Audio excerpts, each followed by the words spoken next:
Oi, pessoal! Eu sou Luísa Bringel e esse é o episódio número 10 do Atualize e Revisa, o podcast do IDEG que transforma notícias relevantes em revisão estratégica para o CACD. Hoje, dia 12 de agosto de 2025, a gente mergulha nos novos números do desmatamento no Brasil, com quedas expressivas no Cerrado e no Pantanal e uma leve alta na Amazônia. E aproveita para entender a importância desses biomas e como a cooperação internacional, como no caso Brasil-Japão, pode fazer parte da solução. Foco total, atualize e revisa.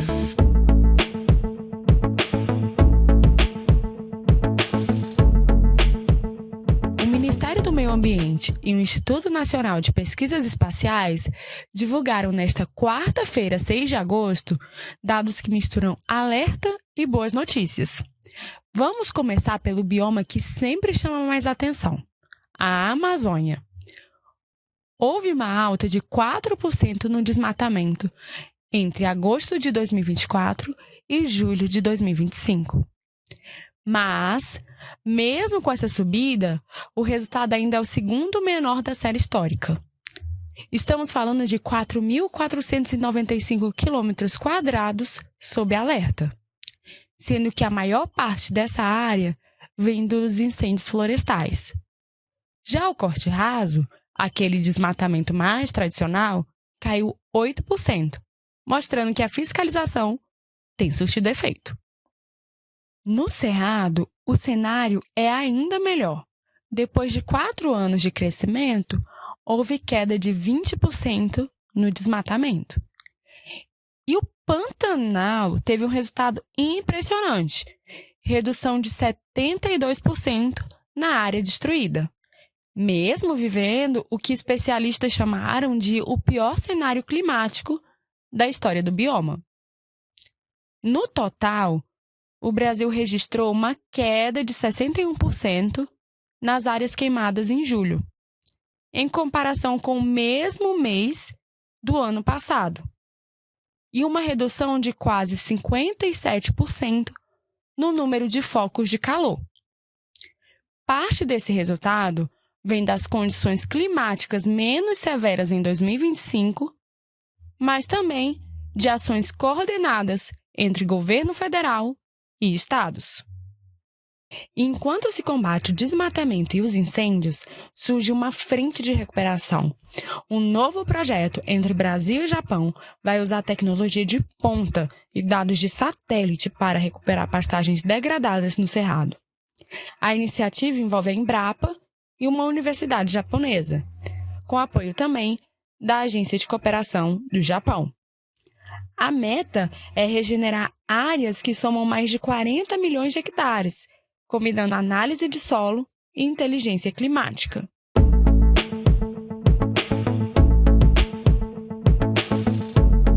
E aqui já entra a nossa conexão direta com o edital do CACD. No eixo de Geografia do Brasil, temos o estudo dos biomas e dos impactos ambientais. Esses dados se conectam também com política internacional, no ponto que trata da cooperação internacional para o desenvolvimento sustentável. Isso pode aparecer na sua prova com questões sobre localização, características dos biomas, tendência de degradação e preservação, e também sobre o papel da ciência e da diplomacia ambiental no combate à crise climática.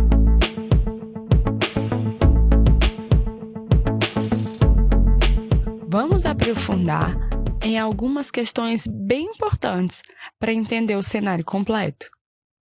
O Brasil possui 6 grandes biomas continentais: a Amazônia, Mata Atlântica, Caatinga, Cerrado, Pantanal e Pampa. Cada um com suas particularidades. E hoje vamos focar em como a história de um deles, o Cerrado, se conecta com a notícia da semana e com os demais. Primeiro, o Cerrado. Ele ocupa cerca de 24% do território brasileiro, principalmente no Planalto Central. É reconhecido como a savana mais rica do mundo em biodiversidade, com mais de 10 mil espécies de plantas. A atenção CACDista Até a década de 1950, o bioma permaneceu quase inalterado, em grande parte porque seu solo ácido era considerado impróprio para a agricultura em larga escala. A grande virada aconteceu a partir dos anos 1970, com o início do Programa de Cooperação Nipo-Brasileira para o Desenvolvimento dos Cerrados, o PRODECE. Essa cooperação entre Brasil e Japão foi fundamental para desenvolver tecnologias de correção do solo, como a calagem, que neutraliza a acidez, e também foi muito importante para adaptar variedades de soja a essa região. Essa revolução tecnológica transformou o Cerrado em uma das maiores potências agrícolas do mundo. Hoje, a expansão continua em novas áreas, como a fronteira agrícola conhecida como Matopiba, um acrônimo para as áreas do Cerrado nos estados do Maranhão, Tocantins, Piauí e Bahia. Essa mesma expansão, iniciada nos anos 60 e 70, é a causa da pressão sobre o bioma, que cedeu espaço à pecuária e à agricultura intensiva. Vamos dar um salto agora para o Pantanal, que ocupa cerca de 2% do território. Reconhecido como a maior planície de inundação contínua do planeta, atenção CACDista, o Pantanal é o bioma mais preservado do país. Mas sua vulnerabilidade a incêndios e a secas extremas é uma preocupação crescente. É interessante notar que a vegetação predominante no Pantanal é, na verdade, do Cerrado, o que mostra a interconexão entre os biomas. Agora, um panorama rápido dos outros biomas para termos a visão do todo. Vamos lá. A Amazônia, o maior de todos, ocupando quase metade do Brasil. É a maior floresta tropical do mundo. Detém 20% da água doce disponível do planeta e abriga uma biodiversidade inigualável, com cerca de 1,5 milhão de espécies conhecidas entre plantas, animais e micro-organismos, e mais de 30 mil espécies de plantas catalogadas. Mata Atlântica. Originalmente cobria 13% do Brasil, mas, por estar na faixa litorânea, onde vive a maior parte da população, atenção CACDista, é o bioma mais ameaçado. Hoje, restam apenas fragmentos de sua cobertura original e é considerada a quinta área mais ameaçada e rica em espécies endêmicas do mundo. Caatinga, ocupando 10% do território, é um bioma de clima semiárido, cujo nome, em Tupi-Guarani, significa Mata Branca.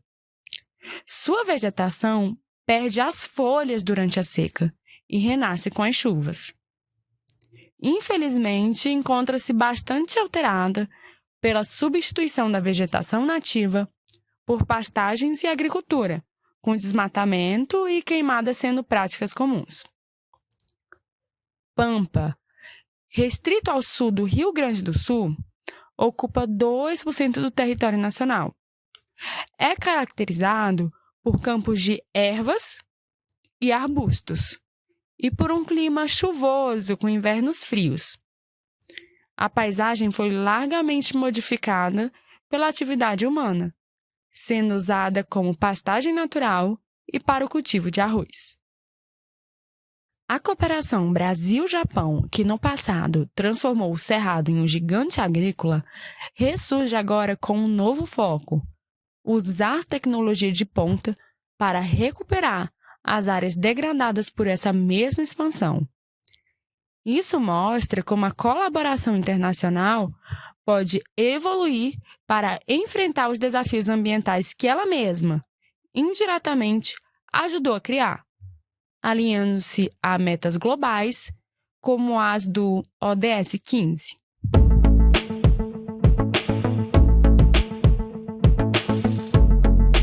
E eu gostaria de conversar com vocês sobre alguns adendos para a gente se aprofundar em pontos fundamentais sobre esse assunto.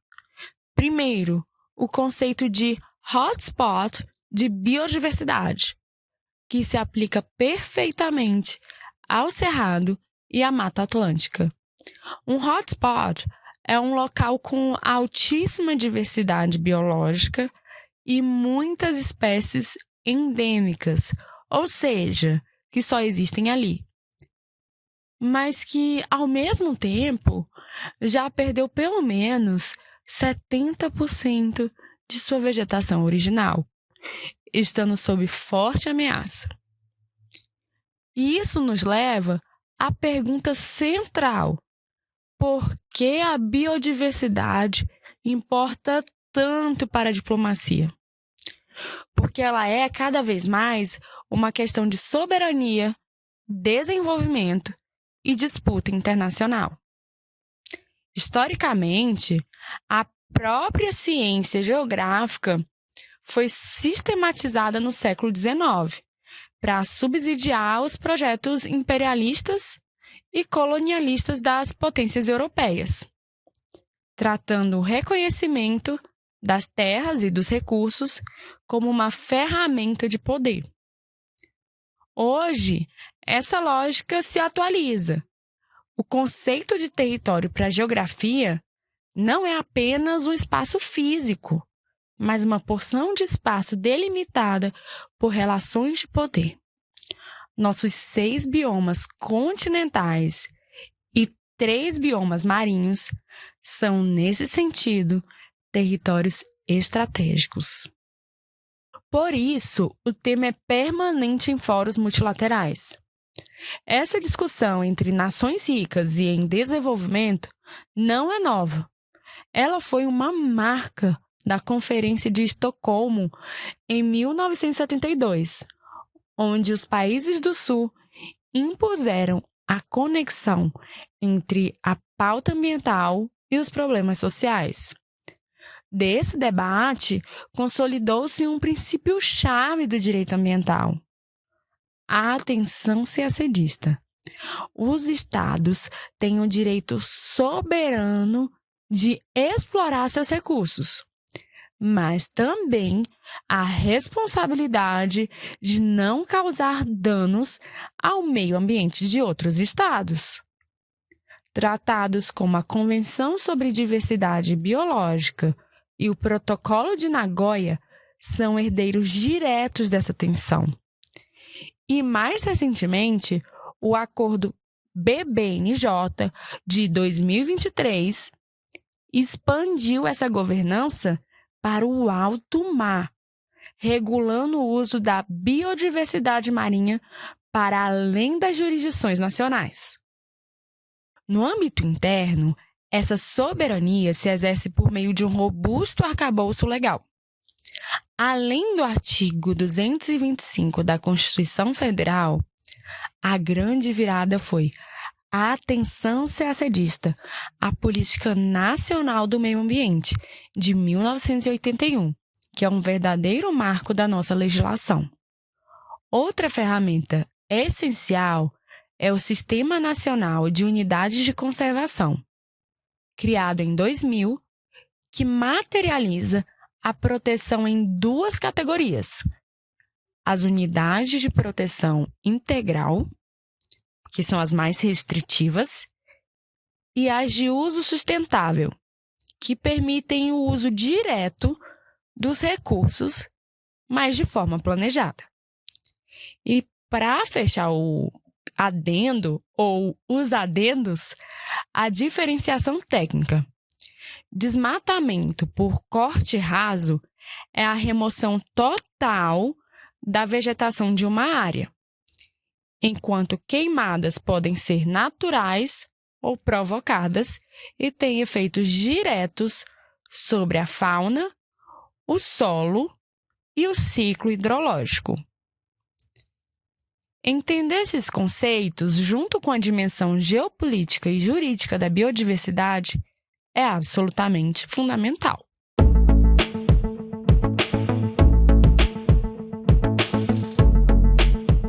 Agora é hora da aplicação prática.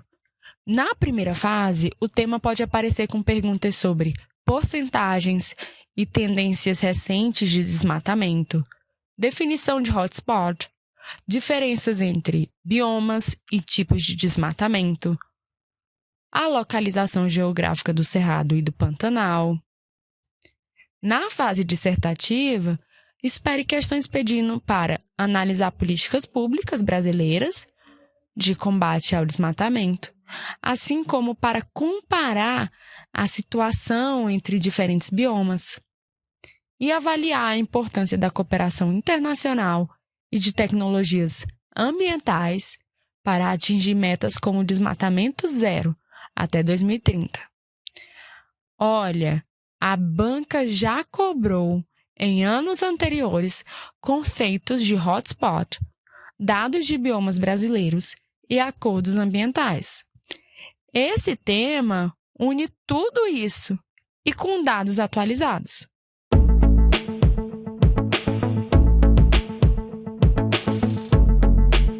Eu sou Luísa Bringel e esse foi mais um episódio do Atualize e Revisa, o seu podcast de revisão estratégica com foco no CACD. Hoje, a gente viu que mesmo com avanços no Cerrado e no Pantanal, a Amazônia ainda exige atenção e que a ciência, aliada à cooperação internacional, pode ajudar na recuperação ambiental. A gente se encontra no próximo episódio. Até lá e bons estudos!